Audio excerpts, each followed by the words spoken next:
நம்மளே ஆளணும், நம்மளே நிலைச்சிருக்கணும். நம்ம நாட்டுக்கு இது பண்ணணும், ஏமாத்தக்கூடாது, நாட்டை ஏமாத்தக்கூடாது, மனசரை ஏமாத்தக்கூடாது, நல்லதை செய்யணும். எதுக்கு விஜய் இப்படி இது பண்றீங்க? எதுக்கு விஜய் பேரை கெடுக்கிறீங்க? அவன் என்ன பாவம்னா சொல்லுங்க. அவன் நல்லது செய்யணும் வந்தான். அதுக்குன்னு ஏன் ஒரு ஏக்கரா கொடுக்க கூடாதா?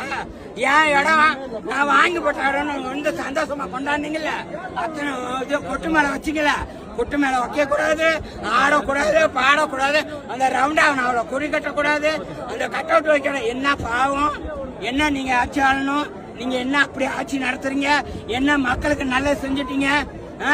என் பிள்ளைகளுக்கு, என் குடும்பத்துக்கு 10 பேர் பிள்ளை பார்த்தாங்க. என்ன நல்லது செஞ்சுட்டீங்க? திருநங்கை என்ன நல்லது செஞ்சுட்டீங்க? இப்ப நல்லவங்க மாதிரி நடிக்கிறீங்களா நீங்க? இப்ப விஜய் கெட்ட பேர் வாங்கணும், நீங்க நல்லவங்க மாதிரி நடிக்கணுமா?